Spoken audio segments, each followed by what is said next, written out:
C'est l'histoire de comment Dieu était à la recherche d'une épouse pour son fils. Chaque livre est différent d'un autre livre et j'essaye de vous donner les clés afin que vous puissiez par vous-même comprendre.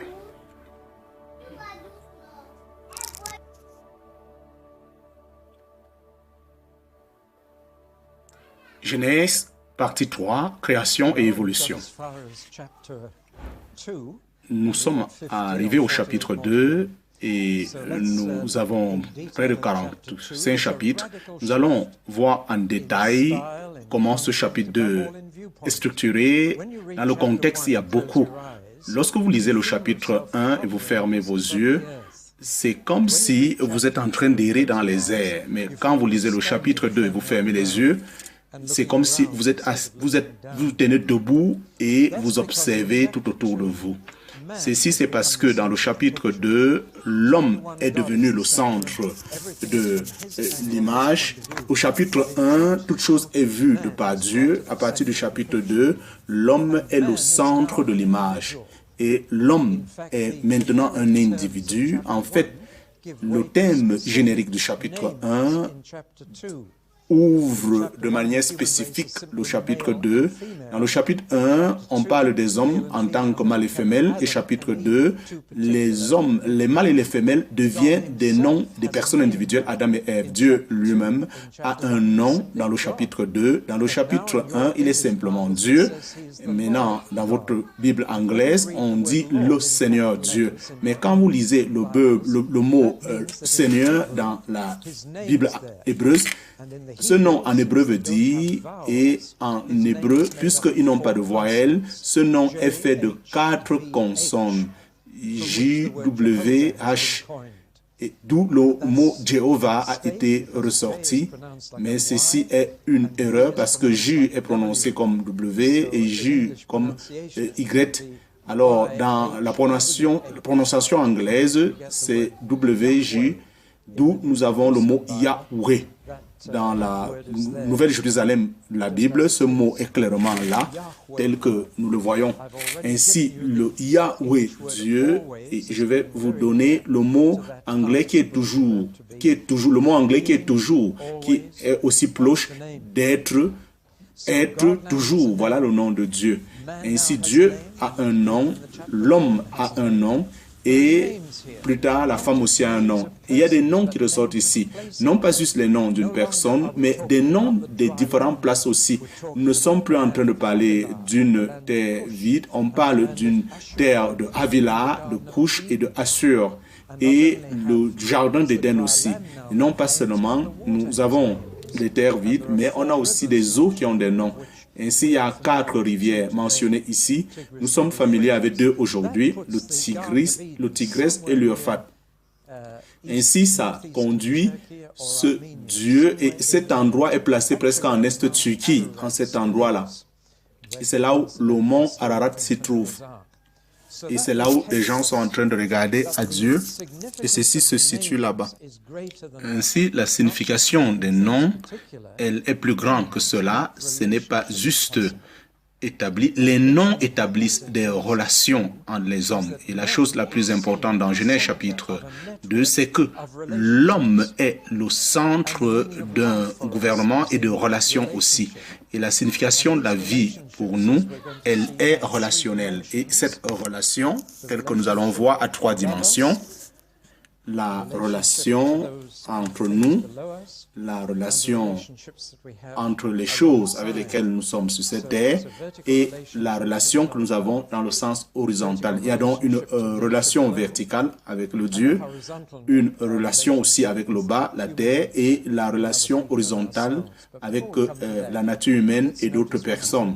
Mais avant d'arriver à ce stade-là, notons 2 autres choses très importantes. Dans le chapitre 1, Dieu est simplement défini comme Dieu, Elohim, qui parle de 3 en une seule personne, tel que nous l'avons vu, et Dieu aussi qui est comme l'homme, parce que l'homme a été fait à l'image de Dieu. Alors on a une infinité entre l'être humain et Dieu, c'est-à-dire qu'il y a une partie. Il n'y a pas d'animal qui intervient ici. Vous ne pouvez pas voir un chimpanzé qui est en train de prier. Il y a quelque chose en nous qui est totalement différent de toute autre créature sur la terre. Et cette chose, c'est que nous sommes comme créés à l'image de Dieu. Ainsi, Genèse chapitre 2 est en train de présenter un changement entre Dieu et l'homme. Dieu il n'est pas comme nous et l'homme n'est pas comme Dieu. Et on a besoin de balancer ces deux faits. Nous sommes comme Dieu, nous ne sommes pas aussi comme Dieu. Il est comme nous, mais il n'est pas aussi comme nous. Nous devions garder cette balance afin d'avoir une bonne relation avec le Seigneur. Le fait, c'est que il est comme nous, veut dire que notre relation, il est comme nous, veut dire que la relation peut être avec lui. Il n'est pas comme nous, veut dire que c'est une relation où on doit pouvoir l'adorer. Et il doit y avoir donc une intimité entre cette intimité et l'adoration. Et ceci se révèle beaucoup plus dans notre adoration. Vous pouvez être beaucoup plus familier avec Dieu ou être loin de lui, dépendant de la manière dont vous le gérez. Et on doit pouvoir nous-mêmes être clairs afin de toujours l'appeler comme le Père. Il est comme nous, mais il n'est pas comme nous. Nous sommes aussi comme lui, mais nous ne sommes pas comme lui. Dans les autres chapitres, nous permettent de voir ça clairement. Le nom Adam veut dire la poussière. Cela signifie le matériel avec lequel Dieu a utilisé pour faire le premier homme. Ainsi, l'homme est appelé la terre et sa femme est appelée la vie. Ou Yves pour vous. Ou Ève. En fait, c'est des noms descriptifs et les noms dans la Bible sont toujours descriptifs.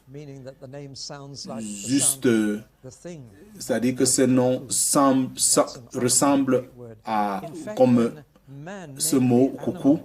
En fait, lorsque l'homme nomme les animaux tels que Dieu l'a demandé de faire, il utilise la description de l'animal et ça devient son nom. Les noms dans la Bible ne sont pas juste descriptifs, mais ils portent aussi l'autorité. En d'autres termes, la personne qui donne le nom a l'autorité sur cette personne qui reçoit le nom. Ainsi, Adam a nommé tous les animaux, signifiant que quoi? Qu'il a autorité sur eux tous et de manière accidentelle, il a nommé aussi sa femme, qui applique aussi ce fait que quand on se marie, la femme doit prendre le nom de l'homme. En fait, les noms sont très importants et Genèse 2 révèle les noms tels que nous le voyons. Alors, quand nous voyons les trois dimensions de la relation humaine, la première, c'est la relation que nous avons avec les autres créatures que Dieu a fait. Et la relation, elle est de manière... Dieu nous a donné les animaux pour qu'on puisse les soumettre, c'est la deuxième relation. Cela ne signifie pas que nous avons le droit d'être cruels ou le droit de pouvoir éteindre ces animaux. Mais cela ne veut pas aussi dire que les animaux, on peut les donner la même valeur que l'homme. Ceci est très important. Et spécialement en ces jours, il y a trop de confusion. Je me rappelle, je pouvais voir deux femmes en Australie qui étaient en train de protester le fait qu'on puisse tuer les bébés. Et je sais que ces mêmes femmes, elles ne vont pas hésiter d'avoir l'abortion, de pouvoir avorter. On est dans un monde où on est en train de considérer les bébés d'un animal ayant la valeur. Alors que Jésus-Christ lui-même a sacrifié 2000 porcs pour sauver la vie d'une personne. Nous devions aussi avoir le sens de la proportion. Cela ne veut pas dire qu'on ne doit pas traiter les animaux comme s'ils n'ont pas de sentiments. Ils ont ce sentiment. Mais il y a une règle de valeur et les créatures sont sous l'homme pour servir l'homme. Et plus tard, nous allons voir après le déluge que ces animaux devraient pouvoir la nourriture pour l'homme. Et Dieu a déclaré dès le départ que l'homme puisse être végétarien, mais après le déluge, on peut le lire dans Genèse chapitre 1 et 2, où Dieu donne à l'homme de pouvoir manger de manière végétarienne, alors que plus tard, les animaux doivent être herbivores et non pas carnivores. Et c'est des choses significatives aussi. Donc, la relation avec la nature qui sont en bas de nous, ainsi nous devions avoir la domination sur toute la nature et ainsi on doit l'affecter en cultivant, en contrôlant cette nature. C'est intéressant que l'homme a besoin d'un environnement qui est végétarien aussi, qui est aussi utile et merveilleux. Et Dieu n'a pas seulement placé l'homme dans le désert, il a planté un jardin pour cet homme, et afin qu'il puisse utiliser ce jardin en anglais où il y a beaucoup de plantes qui sont utiles, beaux l'un et l'autre. L'homme a besoin beaucoup plus de nourriture, il a besoin de la beauté autour de lui, parce qu'il a en lui cette nature d'apprécier. Je n'ai jamais vu un chien qui est émerveillé devant le soleil. Il y a cela en nous, comme Dieu.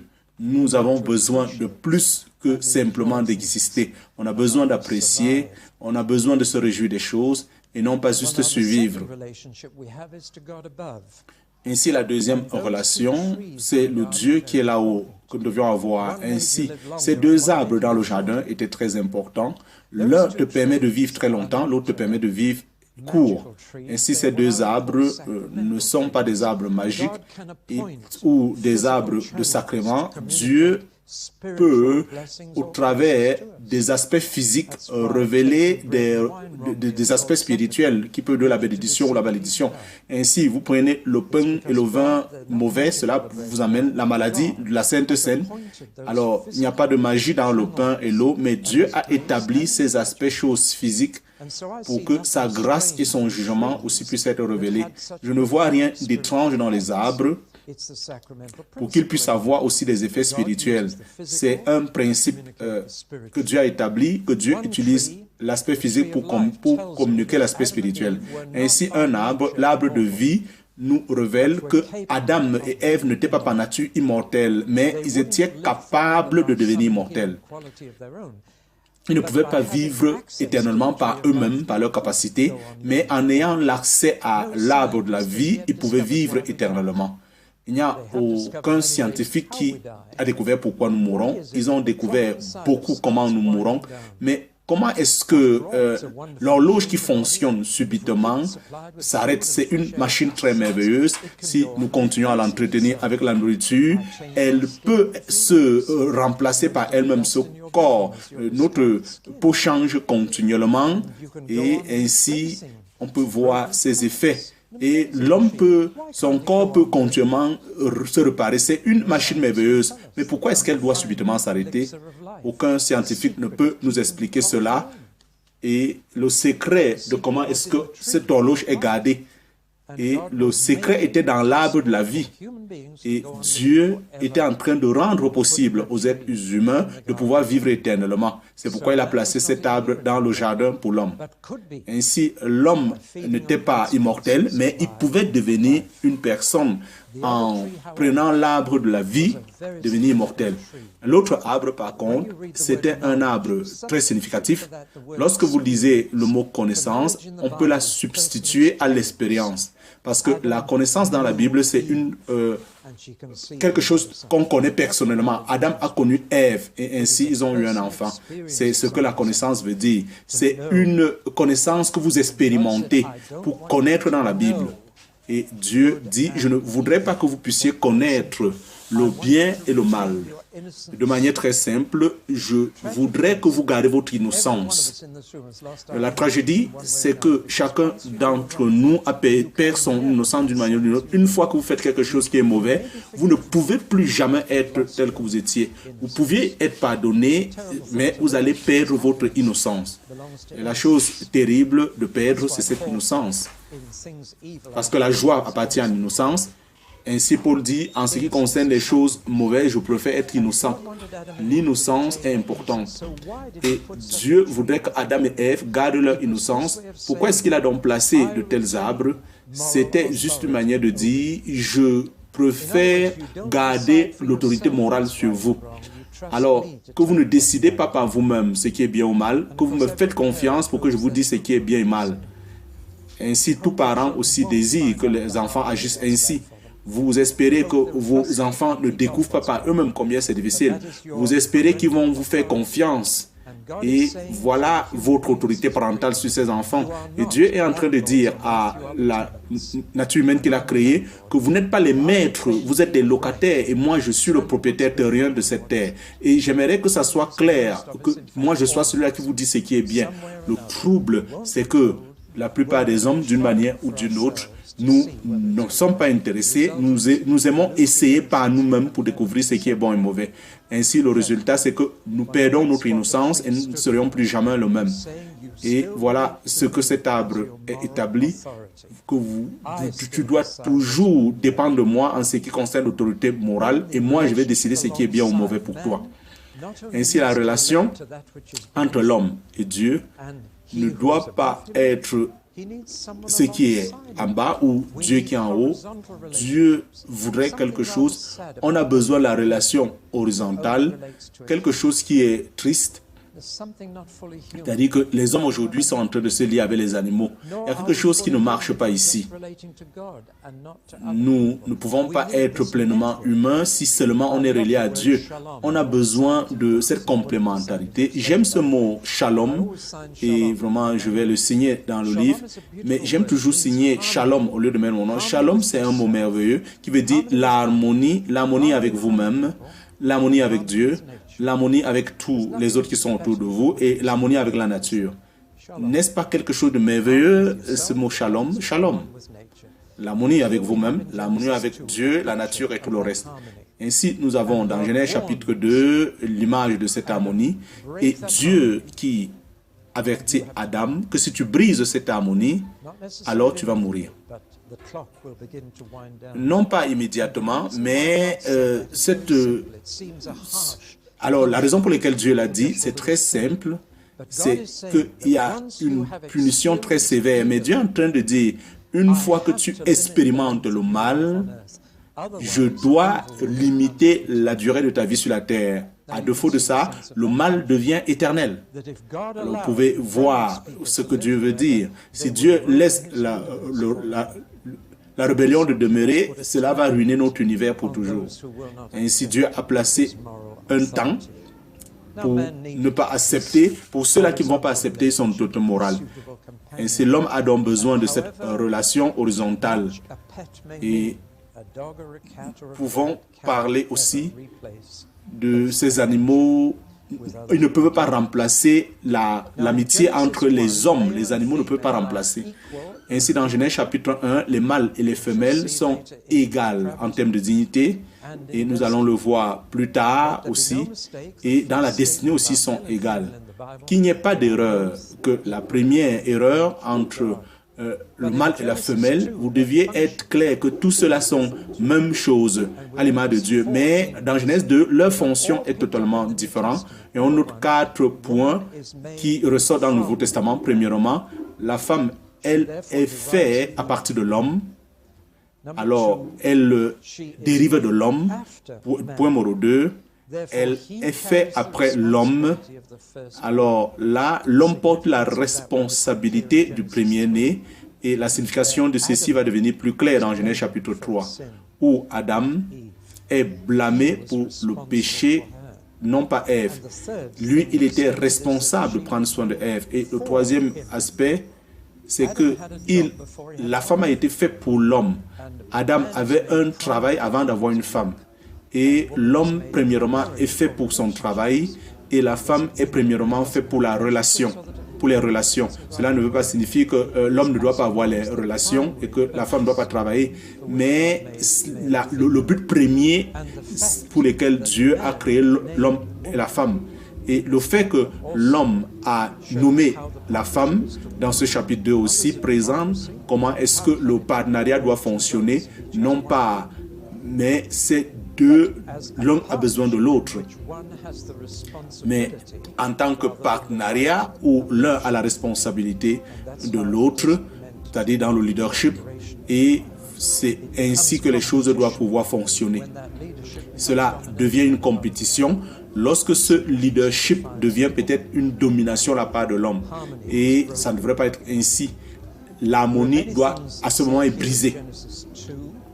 Il y a beaucoup d'autres choses à dire dans Genèse chapitre 2 qui vraiment sont terriblement importants. Nous avons le sexe ici qui est bon. Ce n'est pas quelque chose de mauvais, c'est très beau parce que Dieu a déclaré que c'était très bon. Le sexe a été créé pour le partenaire et non pas pour avoir des enfants. C'est un point très important. Et ceci interpelle la question de la contraception. Ainsi, le modèle pour se réjouir de ce sexe, c'est la monogamie, non pas la monotonie, comme les jeunes l'appellent aujourd'hui. Ceci veut dire être marié à une seule personne pour le restant de votre vie. Et ainsi, le mariage est établi dans deux faits vivre. C'est-à-dire qu'il y a un aspect physique et un aspect social, que les deux ensemble établissent le mariage.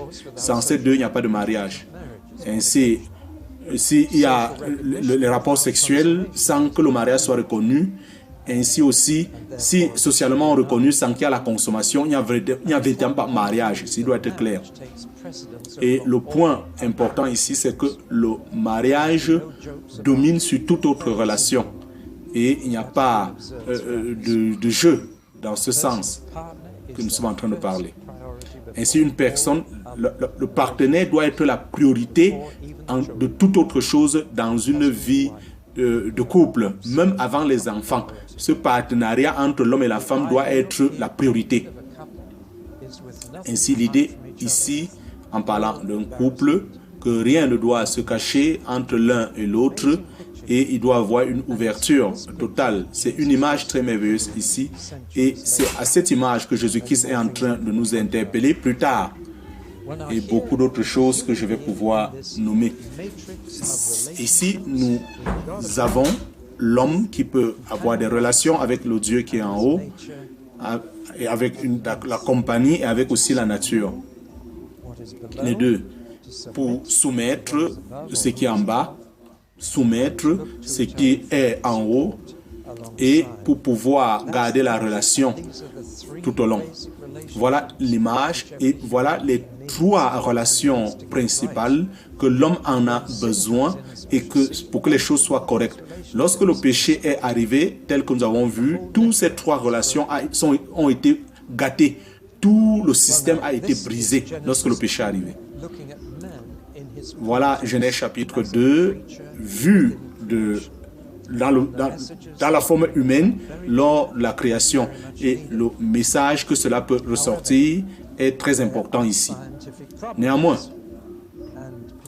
nous avons des problèmes scientifiques qui se posent ici et particulièrement deux que je pense que nous devions un peu de manière brève regarder. L'un de ces problèmes, c'est que d'où viennent les hommes préhistoriques et la relation entre l'homme et la préhistoire.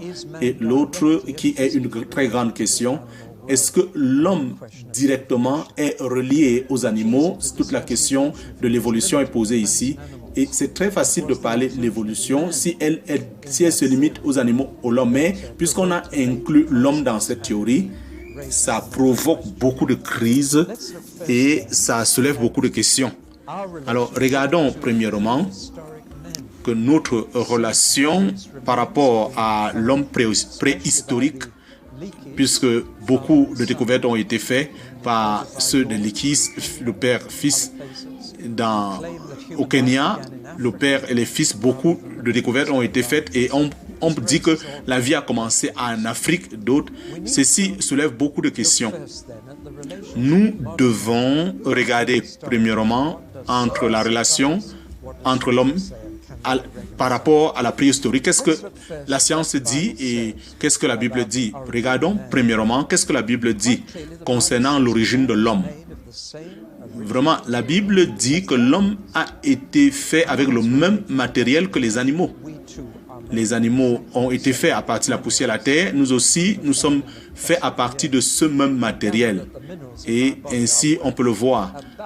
Vraiment, pour moi, dans mon corps, il y a beaucoup de ce matériel.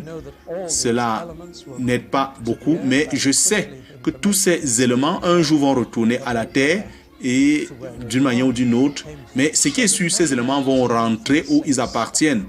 Ainsi, les hommes et les animaux sont faits de la même matière.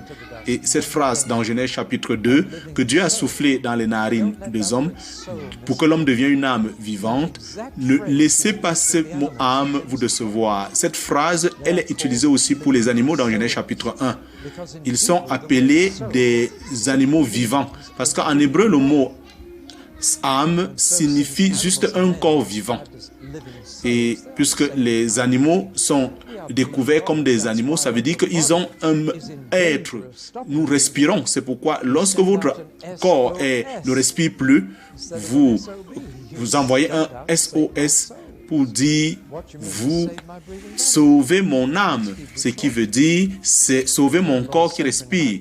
Ça, selon les Hébreux, voilà comment ils pensent. Et quelqu'un a été demandé quelle est la manière dont votre âme, il dit non, c'est blanc. Oui, ça c'est une théologie correcte par rapport au corps. Mon corps est ainsi, mon corps est ainsi. Et je vais être enterré de cette façon. Et la question qui se pose, on lui a posé où est donc l'âme dans le corps? Il dit les deux sont vraiment unis. Et ceci aussi c'est une bonne théologie parce que vous ne pouvez pas relier entre le piano et la musique, mais elle est là. Et il explique qu'à partir de ce qu'il vit, l'âme est exprimée. C'est si important parce que ce mot âme dans Genèse chapitre 2 envoie beaucoup de gens dans l'erreur. Il dit que non, l'homme a une âme. Ce mot âme signifie un corps qui respire. Je pense que je devrais dire que Genèse chapitre 2 parle très clairement de l'homme en tant qu'une créature spéciale. Et ceci est incompatible avec la croyance que l'homme est selon les anthropologues, que l'homme vient d'autre chose. Et cette déclaration disant que l'homme est fait à l'image de Dieu et que directement il est fait de la terre, aussi il est fait à l'image de Dieu afin de placer l'homme dans une spécification. Ainsi ce mot bara est utilisé 3 fois et qui parle de l'homme comme l'homme étant quelque chose de très unique. Lorsque nous regardons l'aspect scientifique ou des faits historiques de leur compréhension de l'homme, la science, elle insiste sur l'unité de la race humaine et ainsi Paul a insisté que tous les hommes sont faits d'un même sang et dans toute chose aussi dans l'histoire parle de l'unité de la race humaine. Et j'ai étudié l'agriculture. Et il est intéressant de se rendre compte que l'agriculture archéologique déclare l'origine de toute plante et que les animaux ont commencé à être domestiqués là où la Bible place le jardin d'Éden. Ainsi, les traces que nous avons des premiers agriculteurs, c'est au niveau du nord, la Turquie, là où le jardin d'Éden était. Et moi, j'ai trouvé ça très intéressant. Mais lorsque nous pensons à ce que la science dit, beaucoup de personnes vont pouvoir regarder ceci, que la science fait de fausses investigations en parlant de l'homme préhistorique ou des fausses informations. Et la répudiation intervient encore. Et comme je l'ai dit, comme exemple, il dit que l'homme était forgeron. Avez-vous écouté cela? L'homme à cet endroit était appelé Spot, mais cet homme a été découvert comme... et la plupart des chrétiens, au travers de ça, disent Alléluia, cela veut dire, mais en fait, ce n'est pas vrai. Mais nous devions être honnêtes et dire qui a découvert cela. Ce ne sont pas les chrétiens qui ont fait cette découverte. Ce sont les scientifiques qui ont découvert ce phénomène. Vous ne pouvez pas avoir les deux, vous chrétiens. Vous ne pouvez pas dire que la science est fausse parce que la science a découvert un certain nombre de choses. Nous devions être honnêtes par rapport à ça et de manière très claire. La science a découvert et que cela doit être étonnant que beaucoup de choses se ressemblent. Ainsi, c'est un de ces thèmes différents tel que nous le voyons là, parlant de l'homme australien et beaucoup d'attitudes qui présentent 4 000 milliards d'années avant l'homme. En Afrique, l'origine de l'homme est acceptée que l'origine de l'homme soit en Afrique et non pas. C'est ce que la science croit. Et ainsi, il est intéressant de dire que les Homo sapiens, c'est 2000 ans avant, et d'autres aussi, 4000, d'autres, les Erectus aussi, 3000 années avant, et l'Homo australien, des millions d'années avant, 4 millions. Ce que nous voulons, qu'est-ce que nous voulons dire au travers de tout ça? La première chose que nous voulons dire de manière très forte, c'est que rien n'a été prouvé qu'il y a des demi-hommes et des demi-animaux. Et selon cette croyance préhistorique, il n'y a rien de demi-demi qu'on a pu trouver. Deuxièmement, ce que je voudrais dire, c'est que tous ces groupes, rien de tous ces groupes naît de nos ancêtres. Et ceci est clair. Donc l'anthropologie, elle est en train de faire ce qu'elle veut. Et la troisième chose, tout ceci ne suit pas un ordre précis. Est-ce que vous observez ces images? Comment est-ce que les choses sont en train d'évoluer? Vraiment, on peut le faire aussi avec les avions. Voilà comment les supersoniques ont pu évoluer. Et ceci est très important. Mais ceci ne s'est pas évolué par lui-même. Mais on ne peut pas prouver. Cela ne prouve pas qu'il y avait une intelligence qui faisait tout ceci. Mais nous voyons tout ceci, cela ne s'accorde pas avec certaines réalités d'aujourd'hui. Et en fait, le concept des opinions aujourd'hui, c'est que tous ces groupes ne sont pas vrais, parlant des homosexuels, mais comment est-ce que nous pouvons traiter avec cela? Et à trois, on peut dire que l'homme préhistorique était biblique et que c'était certainement Adam fait à l'image de Dieu. Certains pensent que Genèse 1 était un homme paléolithique et que Genèse 2 était un homme néolithique. Bon, nous avons une deuxième possibilité, que les hommes préhistoriques ont pu changer pour devenir ces hommes bibliques et jusqu'à un certain point que les hommes comme les animaux sont devenus à l'image de Dieu. Et cette discussion, soit ils ont changé ou tous ont changé, et ça crée beaucoup de discussions. Ainsi, le troisième aspect, c'est la préhistorique. Ceux qui venaient là, ça n'avait rien avec biblique. Ils n'avaient... Mais aucune de ces hommes de cette préhistorique n'était pas fait à l'image de Dieu. Quel de ces trois, je ne vais pas vous dire, selon moi, selon moi-même. Pour moi, l'anthropologie a des réalités auxquelles seuls eux-mêmes peuvent s'y savoir. On n'a pas besoin de répondre. Et je peux me rappeler de ces deux chimpanzés et l'autre dit, est-ce que je suis celui-là qui doit garder mon frère? Évoluons. Allons parler un peu de l'évolution, qui est quelque chose de très important. On doit parler que nous sommes reliés aux animaux. Et je vais vous donner deux thèmes pour qu'on puisse gérer l'évolution, afin que nous puissions savoir exactement comment parler. Certains estiment que l'évolution, c'est Darius. Non, c'est plutôt Aristote qui a établi cette doctrine et Charles a juste continué, Charles a juste récupéré cette doctrine et il a rendu cela populaire.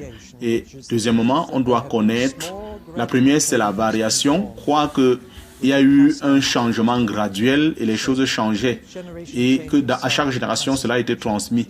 Chaque génération change et le deuxième aspect, c'est qu'à partir de ces variations, il y a eu des sélections naturelles, c'est-à-dire que ceux qui ont pu survivre et cela, ils ont pu s'habituer à leur environnement. En d'autres termes, en anglais, c'est-à-dire des choses qui étaient tout petites, qui ont commencé à prendre existence, ainsi d'autres ont pu mourir et d'autres ont pu exister. Et on a donc ces différents exemples et que les blancs pouvaient devenir plus tard, le noir devient bleu.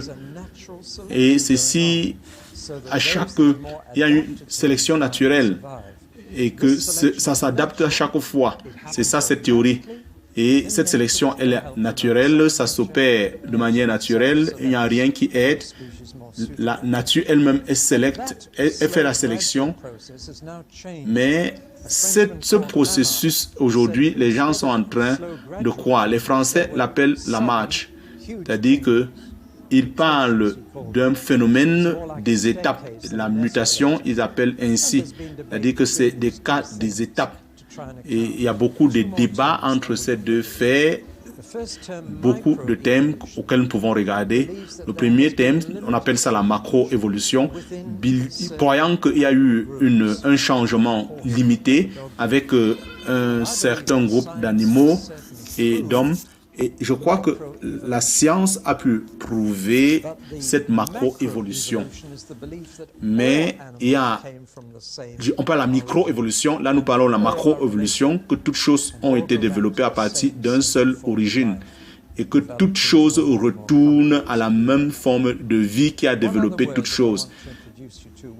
Et l'un des mots que je vais vous introduire ici et qui est crucial, c'est le mot struggle. C'est le mot croyant ceci. Ce mot signifie le fœtus qui peut survivre. Et ça, c'est le concept qui a causé beaucoup de souffrance dans le monde et beaucoup de souffrance pour la race humaine et que jamais. Et j'aimerais vous montrer comment.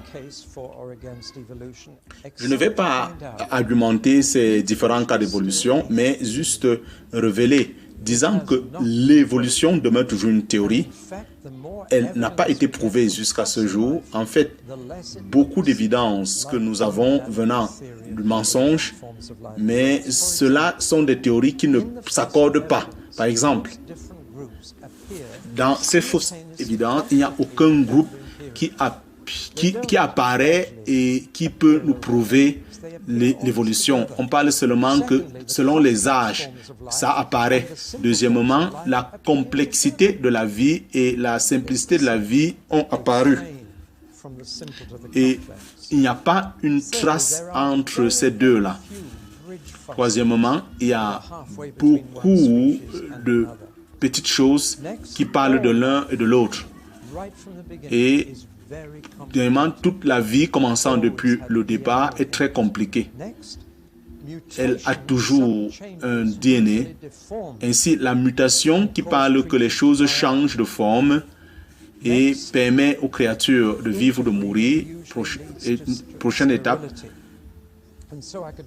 Ainsi, la stérilité qui finit, ainsi je peux avancer. Au-dessus de tout, ces statistiques qui ne permettent pas de croire à ces réalités, il n'y a pas assez de temps. C'est pourquoi ces nouvelles théories sont toujours en train de dire que la vie a commencé dans une autre planète pour venir.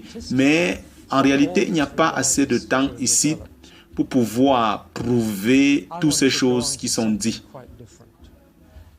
Je vais aller à quelque chose de totalement différent. L'effet de cette théorie sur les hommes, les effets de cette théorie sur les hommes, cela n'a pas seulement affecté notre orgueil. En pensant, nous sommes tellement allés loin qu'on peut toujours, on est toujours en train d'évoluer, comme le Premier ministre le dit, mais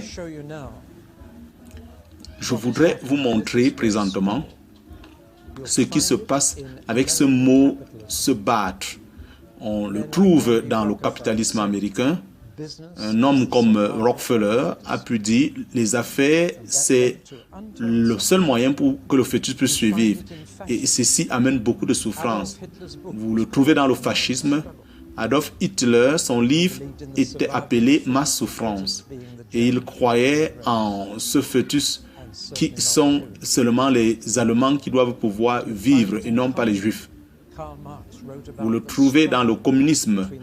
Karl Marx a écrit en parlant de ces souffrances entre les bourgeoisie et les pauvres qui a créé la révolution.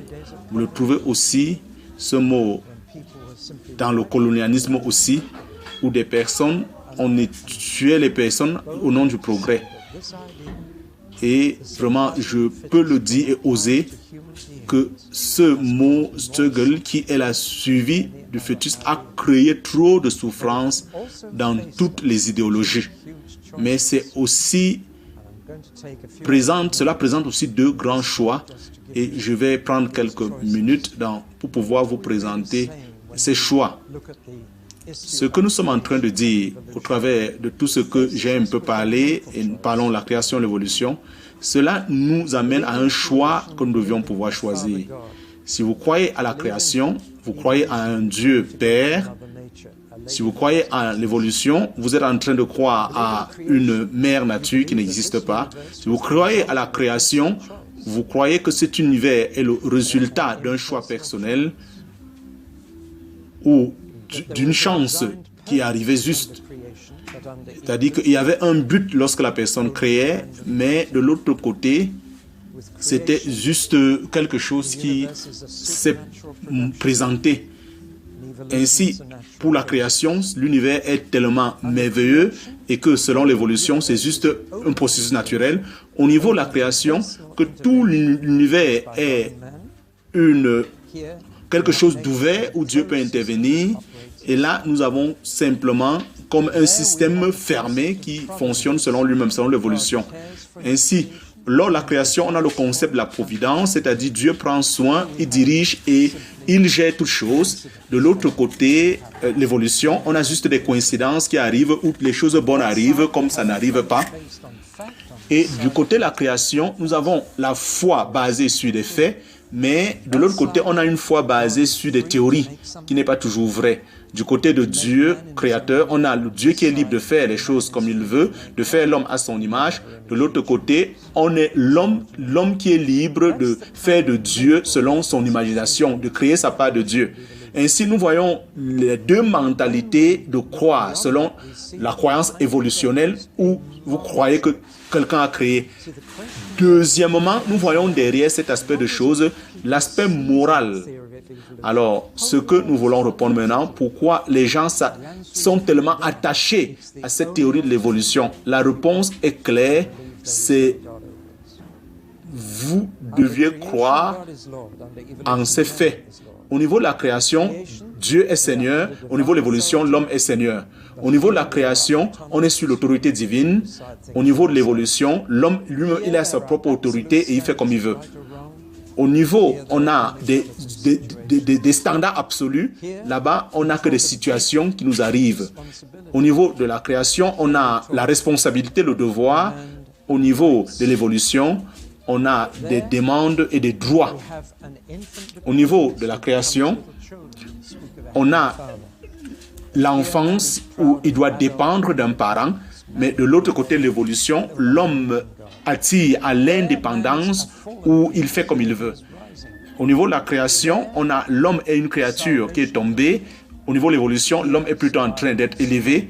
Au niveau, nous avons le salut qui révèle et de l'autre côté, on a Nietzsche qui dit que le christianisme garde des gens faibles alors qu'il faut des gens forts. Mais sa philosophie était ceux qui sont forts doivent survivre. Au niveau de la création, on doit pouvoir agir de manière correcte. Et l'autre côté, c'est quand tu es fort que tu peux faire tout ce que tu veux. Et à la fin, l'autre conduit à la paix, l'autre aspect conduit aux guerres. Et au niveau de la création, c'est l'obéissance, alors qu'au niveau de l'évolution, c'est la désobéissance. Ainsi, au niveau de la création, c'est la foi, l'amour et l'espérance, alors que de l'autre côté, c'est la chute et tout ce qui peut terrible. Ainsi, au niveau de la création, ça mène au ciel. L'autre côté, ça mène en enfer, l'évolution. Alors, on peut voir là où l'évolution, quand vous commencez à croire à l'évolution, ça vous conduit à la fin. Je ne suis pas surpris si les enfants sont enseignés dans les écoles que vous venez des animaux. Ainsi, pendant qu'ils quittent l'école, ils commencent à penser de manière idiote. Mais on peut ressentir cette différence. Au prochain enseignement, nous allons voir comment l'homme est tombé et les effets que cela a pu causer dans la famille, la société et partout.